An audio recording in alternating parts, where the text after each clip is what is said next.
Assalamualaikum warahmatullahi wabarakatuh. Pada kesempatan ini Ibu akan menerangkan tentang sudut-sudut berelasi. Untuk sudut berelasi ini kompetensinya sini bisa kalian baca 3.7 untuk pengetahuan, 4.7 untuk keterampilannya. Perbandingan trigonometri sudut-sudut berelasi sebenarnya inti dari materi ini adalah kita akan berusaha bagaimana mengubah sudut perbandingan trigonometri yang sudutnya itu lebih dari 90 derajat, kita relasikan ke dalam sudut lancip, yaitu sudut yang kurang dari 90 derajat. Ya, karena kita tahu bahwa fungsi trigonometri itu adalah fungsi yang periodik dengan ketentuan untuk sinus dan kosinus mempunyai periode 360 derajat, sedangkan tangen mempunyai periode 180 derajat. Jadi, setiap satu periode dia akan kembali seperti semula, gitu seterusnya. Makanya dia disebut fungsi periodik atau fungsi berulang. Nah, yang pertama kita di sini akan membahas semua bagaimana cara menentukan sudut berelasi untuk di kuadran 1. Ya, di kuadran 1. Ibu sudah menerangkan perbandingan trigonometri di berbagai kuadran di materi sebelumnya. Ingat, Ibu sudah terangkan bahwa di kuadran 1 itu dengan sudut 0 sampai 90 derajat, di sini terlihat bahwa X positif dan Y positif. Ya, sudutnya 0 sampai 90. Di sini terlihat bahwa jika X positif, Y positif, maka semua perbandingan trigonometrinya adalah menghasilkan nilai yang positif. Nah, ya, ini untuk sudutnya yaitu di sini, jika di sini alfa itu sudut di depan alfa adalah Y, maka untuk sudut 90 dikurangi A, itu di depan sudutnya adalah X. Jadi di sini berubah untuk sin 90 derajat berubah menjadi cos 90 derajat. Cos 90 dikurangi alfa derajat sama dengan sin. Dan tangan berubah menjadi kotangan. Contohnya. Jadi ini sudut ini disebut sudut komplement. Contohnya yaitu cos 30 derajat. Cos 30 derajat di kuadran 1 bisa kita ubah menjadi cos 90 dikurangi 60 derajat. Nah, di sini kita lihat di rumus di atas bahwa cos 90 dikurangi alfa derajat berubah menjadi sin alfa. Berarti 90-nya kita buang, berubah menjadi sin 90 derajat, menghasilkan setengah akar 2. Nah, yang berikutnya yaitu kuadran 2. Untuk kuadran 2 di sini kita lihat di sini untuk kuadran 2 X-nya di sini negatif, Y-nya positif. Ya. Jadi di sini untuk X jika di depan sudutnya itu X, maka di sini juga untuk 180 dikurangi alfa, jika kita buat segitiga, dia segitiganya yaitu sudutnya theta. Ya, jadi di depan sudutnya adalah Y, di dekat sudutnya di sini berubah menjadi min X. Jadi di sini jika kita menggunakan rumus perbandingan trigonometri, nanti akan diperoleh sin 180 dikurangi alfa derajat sama dengan sin alfa. Jadi di sini terlihat yang positif hanya sin. Ya. Atau sin itu sama dengan kebalikan dari kosekan. Jadi yang positif di sini sinus dan kosekan. Nah, yang berikutnya 90 ditambah alfa. Di sini juga terletak di kuadran 2. 90 dikurangi ditambah alfa, ini segitiganya itu berbalik dia. Ini ya. X-nya berubah jadi Y, Y-nya berubah jadi X. Maka di sini sin berubah jadi cos. Jika soalnya sin, maka hasilnya berubah menjadi cos alfa. Cos 90 ditambah alfa derajat berubah jadi min sin alfa. Begitu seterusnya ya. Contohnya, ya, sin 135 derajat. Sin bisa kita ubah menjadi sin 180 dikurangi berapa supaya jadi 135 derajat. Di sini yaitu dikurangi 45 derajat. Berarti bisa dituliskan menjadi sin 45 derajat. Sin 45 derajat seperti di rumus di atas. 180 min alfa hasilnya sin alfa. Maka dan harus hafal sudut-sudut istimewa. Sin 45 derajat adalah setengah akar 2. Bolehkah kita menggunakan rumus sin 90 ditambah alfa? Boleh ya. Jadi hasilnya di sini sin 135 derajat itu sama dengan sin 90 ditambah 45 derajat. Sama dengan berubah cos 45 derajat. Cos 45 derajat sama yaitu setengah akar 2. Nah, sekarang kita lanjutkan untuk kuadran 3. Untuk kuadran 3 di sini terlihat bahwa X-nya dan Y itu negatif. Ya.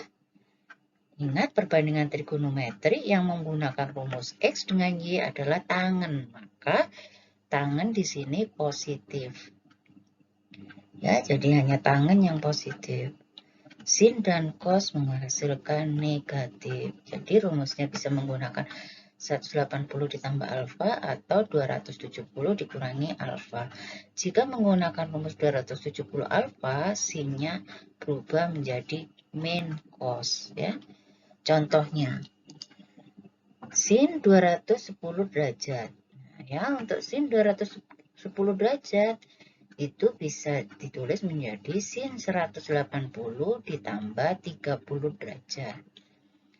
Sama dengan, nah ingat ini kuadran 3. Jadi kuadran 3 jika soalnya sin, itu negatif. Ya di atas rumusnya, di sampingnya bahwa cos 180 ditambah alfa hasilnya adalah, sin ya, sin 180 ditambah alfa hasilnya adalah min sin alfa. Jadi min 30 derajat atau sama dengan negatif setengah.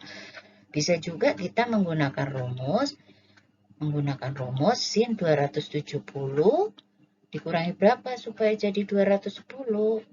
Berarti sin 270 dikurangi 60 derajat sama dengan min cos 60 derajat. Ya, ingat cos 60 derajat itu setengah. Jadi hasilnya sama, negatif setengah. Nah, untuk yang kuadran 4, nih ya, terlihat bahwa di sini X-nya positif dan Y-nya negatif. Sin 30 derajat dikurangi alfa. Ya. Di sini terlihat bahwa ada cosnya yang negatif. Ingat ya, waktu pertemuan berikutnya kan sudah kita bahas kuadran 1 itu semua, kuadran 2 sin, kuadran 3 itu tangen, kuadran 4 itu cos yang positif ya. Jadi di sini hanya cos yang positif. Atau bisa juga kita menggunakan 270. Ingat kalau 270 sin berubah jadi cos ya, atau sebaliknya tangen juga berubah menjadi kotangen. Bisa juga di sini menggunakan sudut negatif ya. Jadi untuk sin negatif alfa ya, karena berada di bawah sumbu X, jadi negatif alfa.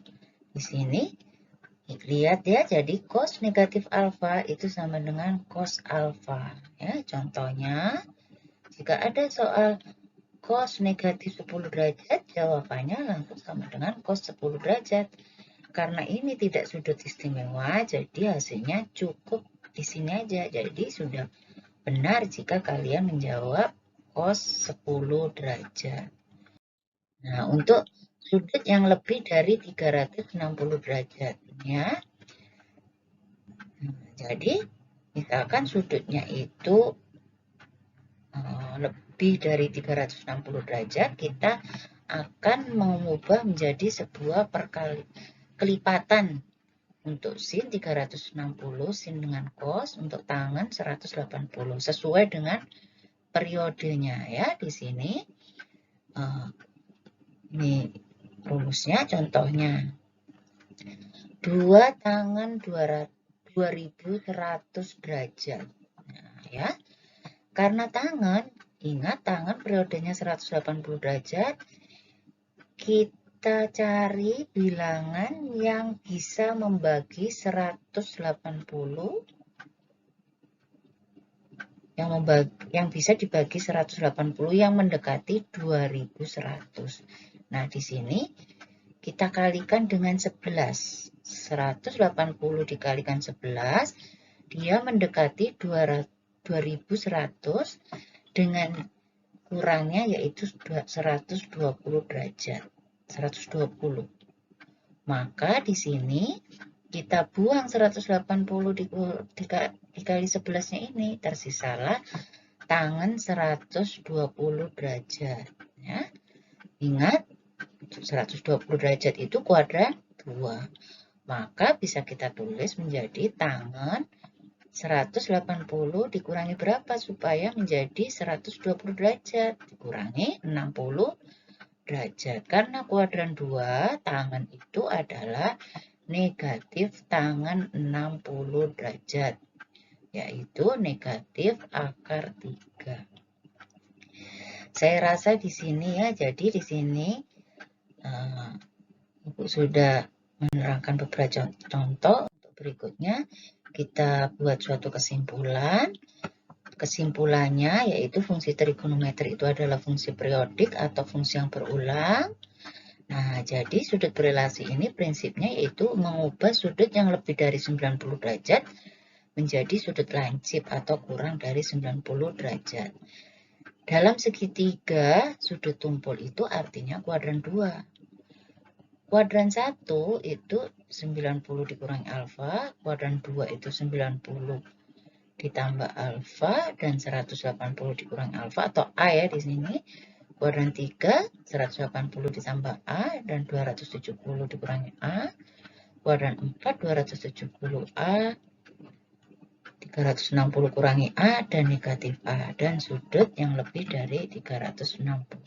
Itu harus difahami ya. Kalau memang tidak bisa menghafalkan rumus yang banyak itu, berarti kita harus memahami. Nah, ini untuk latihannya ya, dicoba supaya bisa memahami soalnya dan nanti bisa mengerjakan soal ulangan dan tugas dengan baik. Saya rasa ini terima kasih. Semoga bermanfaat. Assalamualaikum warahmatullahi wabarakatuh.